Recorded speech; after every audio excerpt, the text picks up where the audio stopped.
myself Dr. Susanta. I just want to tell something about solution chapter for the standard 12 student. And the solution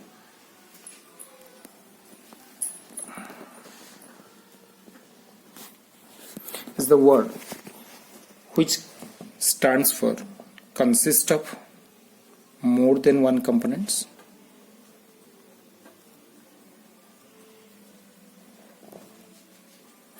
Number 2, it is a homogeneous mixture.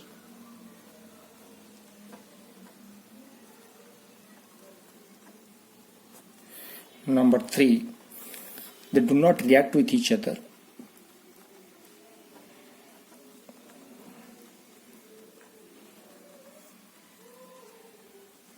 And number 4, mechanically separable.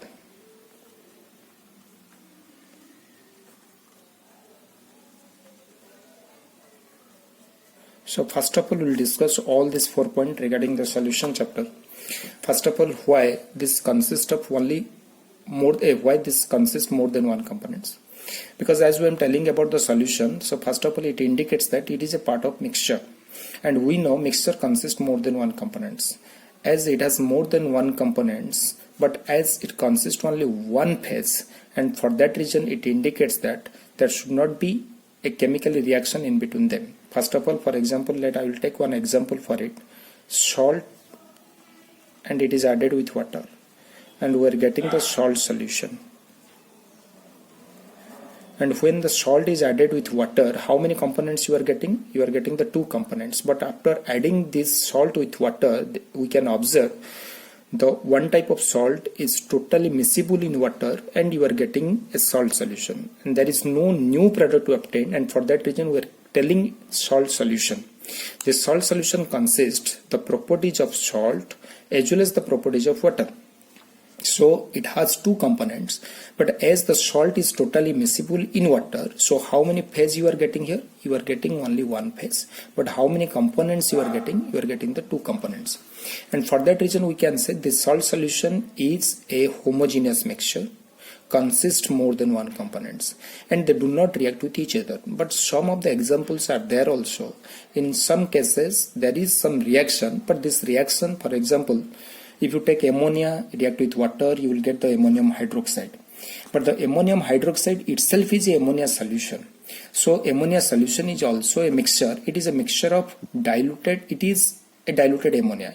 So for that reason, we can the solution. Now, we should know, depending upon the states of matter, how many types of solutions are there. Depending upon the states of matter, we can say the solutions are 3 types. One is, that is the solid solution, another is, that is the liquid solution, and another is that is the gaseous solution. Again, the solid solution is again divided into 3 parts, liquid solution is again divided into 3 parts, and gaseous solution is again divided into 3 parts. But remember, if I am telling about the solid solution, that indicates that the solvent should be solid. Liquid solution means the solvent should be liquid, and the gaseous solution means the solvent should be gas. Now I will go for the classification regarding the matter, the solution. So first of all, I am writing about the solutions. Second, I have written the solute, and third one is your solvent.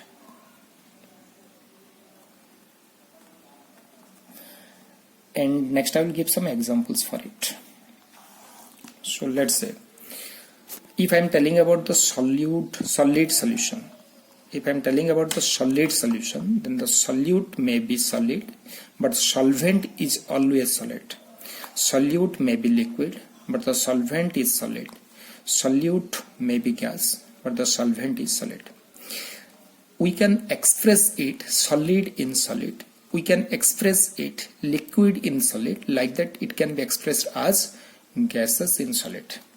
For example, I will take some examples of solid in solid solution. I think you the peoples know about the LOH.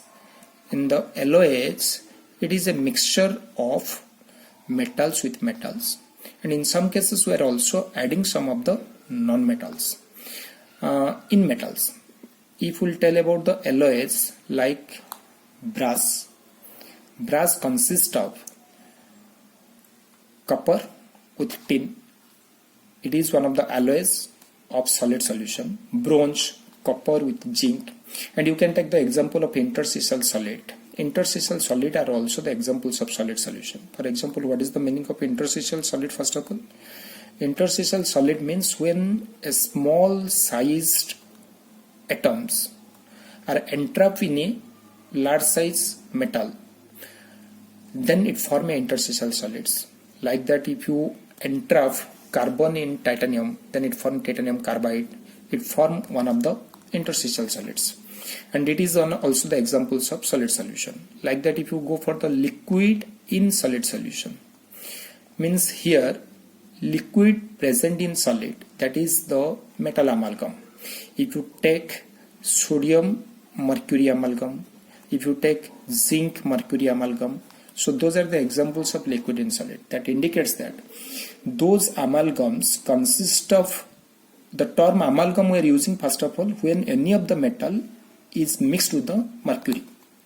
Sodium amalgam means that is the mercury present in sodium metal. Zinc amalgam means mercury present in zinc metal. So those are the examples of liquid in solid solutions. Like that, if you will go for the gases in solid solution. Gases in solid solution means some of the gaseous particles will be adsorbed on the surface of the solid.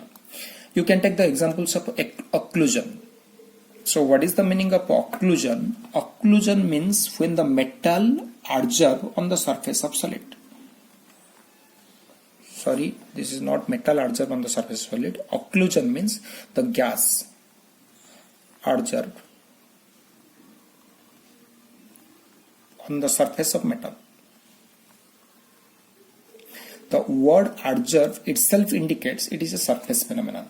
So this is the part of your solid solution. So next we will go for, let's say, about the liquid solution.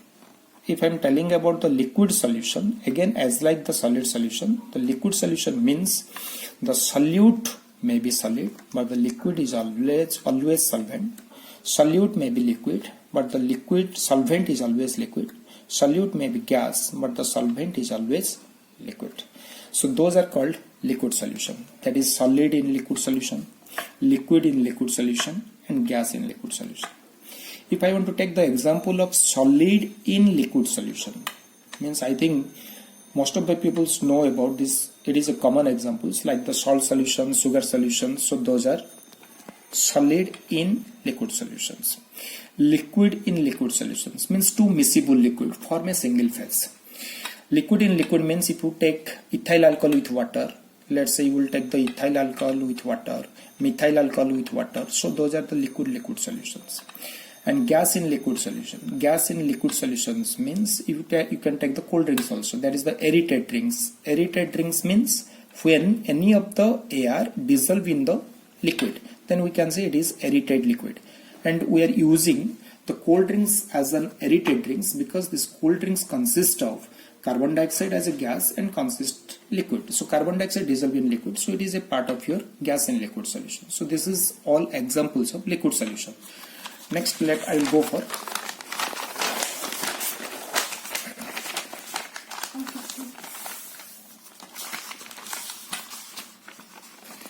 gaseous solution.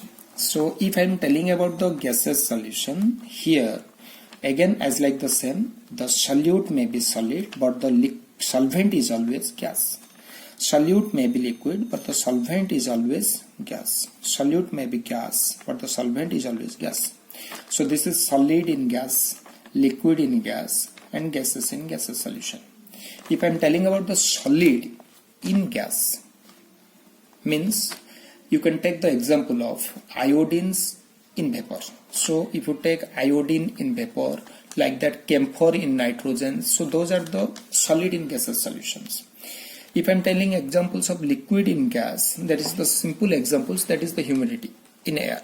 So that is the humidity in air is the liquid in gaseous solution. And gas in gas solution, it is a air itself, it is a homogeneous mixture. We know air is a homogeneous mixture. So depending upon the matter, we have been classified the solutions as solid, liquid and gas. So then after we will tell about if the component is 2 in the solution, so then we can say this solution is your binary solution. So if the solution has only 2 components, then we can say it is a binary solutions. Like that, if it has a 3 components, then we can say it is a ternary solutions. Now here we will discuss about binary solutions. So when we will go further discuss about the different types of solution, then about the 2 component solution, first of all we should know how to express it. So for the expression of the solution, we are using some of the units. Like the unit we are using is ppm, that is called parts per million. Number 2 is the mole fraction. Mole fraction actually do not have any unit. It is a unitless, but it is used to in solution chapter. How? We'll express it on later. Number 3 is the mass percentage. Number 4 is the normality. Number 5 is the molarity. Number 6 is the molality. So I will go for expression of ppm first. So first is here we will go for start the ppm. ppm stands for parts per million. We know 1 million is your 10 to the power 6. So if I want to take x parts out of 10 to the power 6 parts,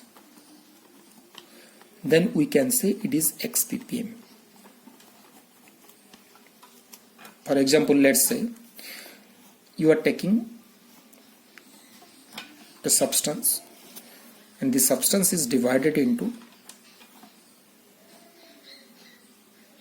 1, 2, 3, 4, 5 into 4, 20 parts. Out of 20 parts, let one of the student has taken 6 parts.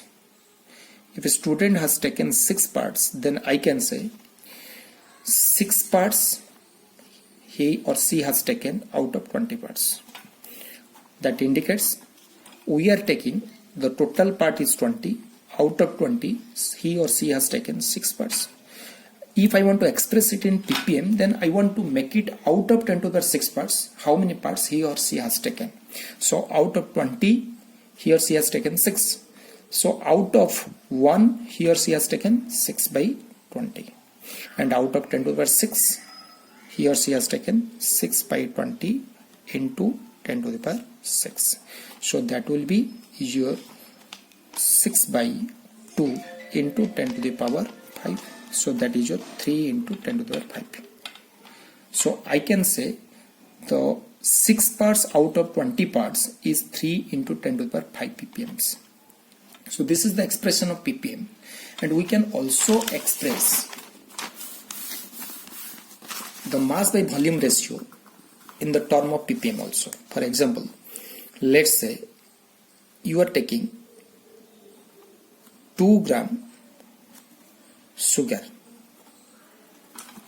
in 2 liter solution. I want to express it in ppm.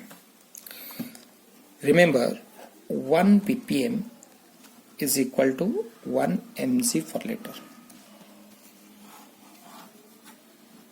Is it 1 ppm is equal to 1 mg per liter?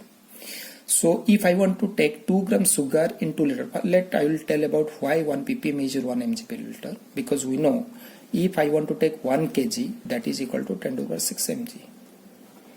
And if I want to make a solution, the solution consists of 1 kg of solute in 1 liter. That indicates we are taking 10 to the power 6 mg in 1 liter. If I want to take 1 parts out of 10 to the power 6 mg, that indicates we are taking 1 parts out of 10 to the power 6 parts. So it can be called as 1 ppm. So let I have taken 2 gram sugar in 1 liter in 2 liter solution. So when I will express it into ppm, just simple, I can write 1 mg per liter is 1 ppm. So what will be its expression? The ppm expression will be 2 gram means 2 into 10 to the power 6, 2 into 10 to the power 3 mg, because 1 gram is your 10 to the power 3 mg, and liter will express divided by 2 liter. So that will be 10 to the power 3 mg for liter. So that is called 10 to the power 3 ppm.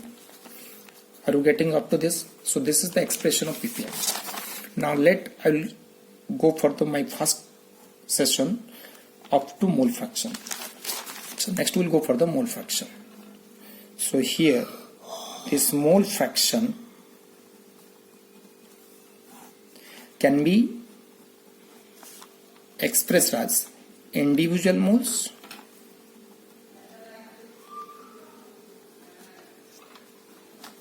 divided by total moles. As here the individual moles divided by total moles, so there is no unit, so mole fraction is totally unitless. It is unitless.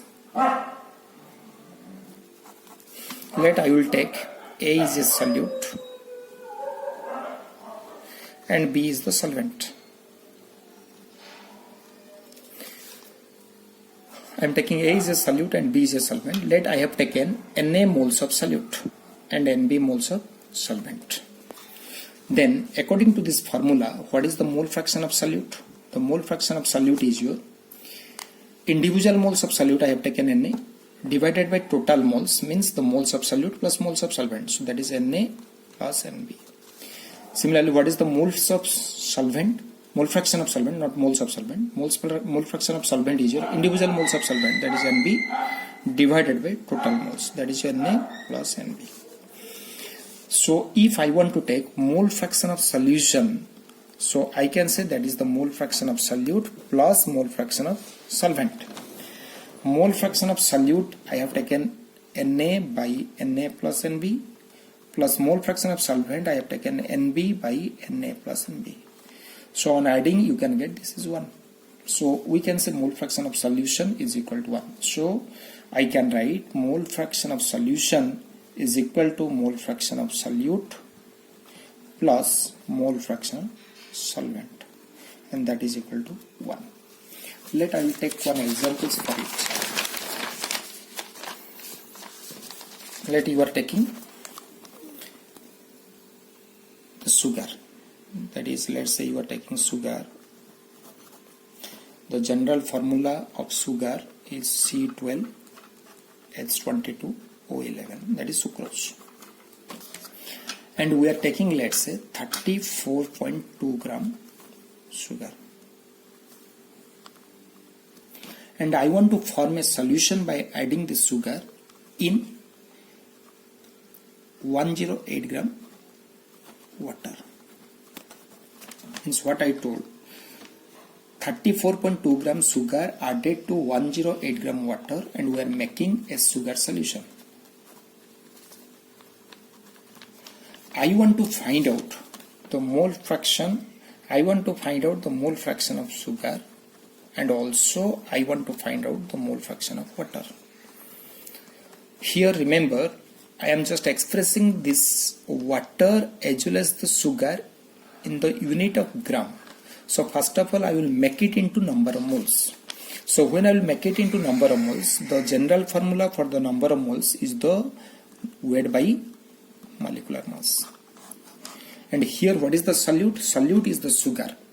And what is the solvent? Solvent is the water. Because we know sugar dissolve in water. Water do not dissolve in sugar. So as sugar dissolve in water, so sugar is a solute, water is a solvent. So first of all I want to find out the number of moles of sugar. So when I want to find out the number of moles of sugar, I want to take the weight of sugar is 34.2 divided by molecular mass of sugar. So carbon atomic mass is 12. So 12 carbons are there. So 12 into 12 is your 144. Plus hydrogen atomic mass is 1. So that is your 22 are there. So 20 into 1 is your 22. Plus oxygen atomic mass is 16. 11 are there. So 11 into 16 is your 176. So that is your 34.2 divided by 144 plus 22 is your 166. 166 plus 176 is your 342. So that is your 0.1. So that is 0.1 mole. And what is the number of moles of water?